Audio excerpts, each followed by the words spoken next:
Hey everyone, and hello America in 2021.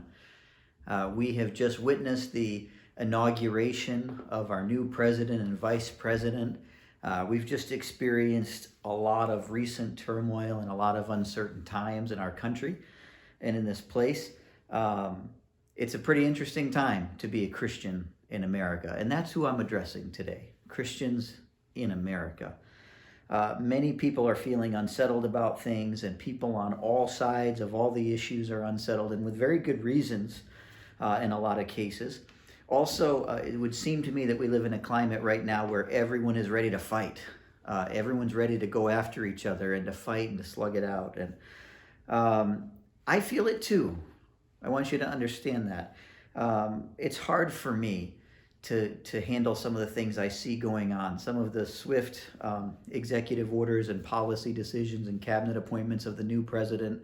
I don't agree with them, and it stresses me out. Sometimes it angers me or even sickens me, the things I see going on. It's so hard to handle words and actions of our last president who's just left office. Some of those things anger me and sicken me and stress me out. And the president before that, by the way. And you can go before that and before that and before that. You know, I grew up in the President Bill Clinton era as a teenager and young adult, and that was not exactly presidential perfection. So we look at these presidents, and all I can say is it's a good thing that none of these presidents are my Messiah. It's a good thing that none of these presidents are who I'm counting on as my deliverer or my spiritual guide or my Messiah. And that's really the point here. And that's what I want to do today. Instead of talking about politics or presidents, I'd really rather focus on Jesus. So let's talk for a minute about Jesus and the way he approached these things and what Jesus did in his time and what he modeled for us. Like most of the other hot topics of his day, Jesus kind of soared right over and above or right past the swirling political issues of his day.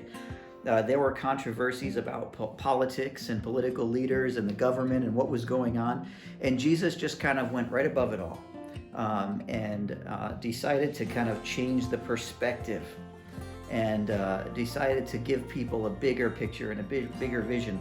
So Jesus grew up with his people in a setting, in a situation where there was persecution of God's people. He grew up with corrupt politics, corrupt political leaders, power that was taken by force and kept by fear and physical dominance and military dominance. It was not a democratic system. It was not fair. There were terrible, ungodly leaders who were persecuting God's people. And that's Jesus and his family and his friends and the environment he grew up in. They were occupied by Rome.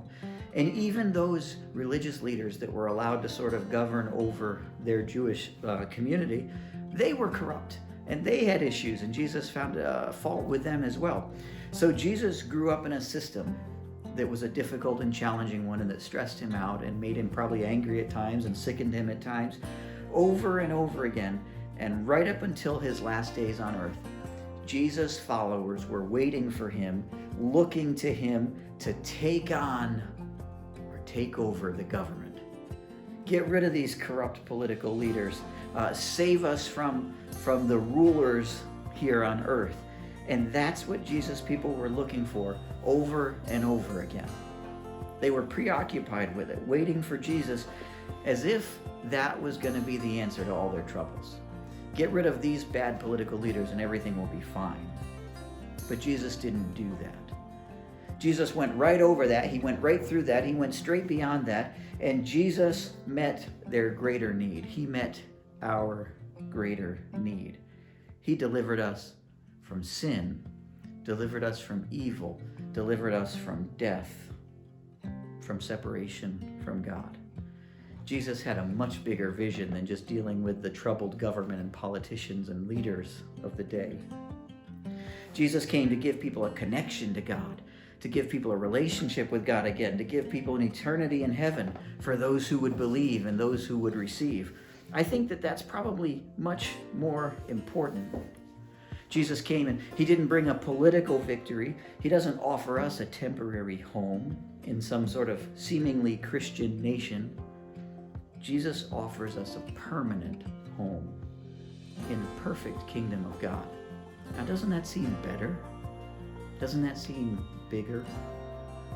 It would seem to me today that Christians in America have become sort of preoccupied with the political fight and the political situation. There are political wars going on and political battles, and I think it's a distraction, and Christians have almost forgotten about the spiritual battles going on. Their own spiritual battles, the spiritual battles of people around them. There's something bigger and more important. Jesus was fully aware of the flawed and broken government that he and his people were subject to. He was fully aware. Whether that was the religious leaders who were corrupt and wrong within their own movement, or the political leaders from Rome who they were subject to. Jesus was aware that they were in a difficult situation. What did he say to do? What was his response to how to deal with and how to respond to the government? He said, well, pay your taxes. Give to Caesar what is Caesar's. Jesus apparently, by his actions and his words, saw the leaders and the people that were in positions of power as put there by God and part of God's plan, whether they were good or bad. And there probably was some good and some bad in all of them. But Jesus saw them as part of the plan, and Jesus challenged things selectively and appropriately, and only when he was sticking up for God and defending God. So Jesus kind of gives a perspective without necessarily explicitly laying it out. Jesus gives a perspective on how we're to deal with our government, even if we view our government as pretty flawed and pretty broken. So the big question today is, what should we do? Christians in America, what should we do? How should we handle this situation? And I've got 4 steps. I've got 4 things that I want to lay out for you and suggest that we need to do these 4 things. Are you ready? Number 1 is stop freaking out. Okay? I see Christians who are getting stressed out and anxious and worked up, either because they're fighting in a political battle with somebody, or they're fighting in a political war of words on Facebook or social media or something, or they're just full of anxiety and stress about the uncertainty. Step number 1, stop freaking out. Okay? God's in charge, and he's got it taken care of. The second one is this: stop fighting with everyone.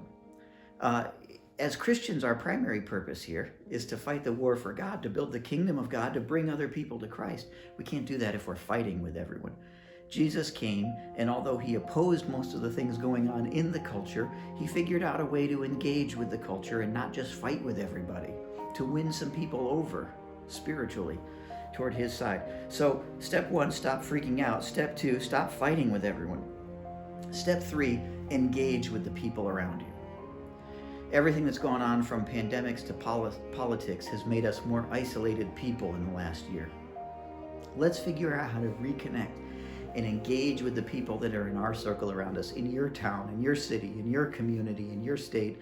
Figure out how to engage with the people that are around you, lovingly, kindly, in good ways. How do you just connect with people again and share with them the love of Christ and the goodness of Christ? The last one is this: advance the kingdom of God. See, I think all of this, when Christians in America get preoccupied with the political battles, we forget about the kingdom work that we're supposed to be doing. You and I have a job, which is to advance the kingdom of God. So forget about the distractions. Get back to doing the things that God asked us to do, that are within our jurisdiction, that are within our calling and our responsibility. In those circles of influence around you, live in such a way as a Christian that you are bringing others to Christ and discipling others and advancing the kingdom of God. Worry about that first. In short, I feel like Jesus is sort of our preschool teacher here, and saying to us as little kids, you worry about you. Don't worry about everyone else. Don't worry about every other political fight and battle. Turn off your news and social media. Engage with the people I've put around you. Love them and do the right thing. You worry about you, and let God worry about the rest. Stop freaking out. Stop fighting with everyone. Engage with the people around you and advance the kingdom of God.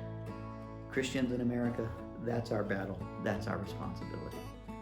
I'll see you in church.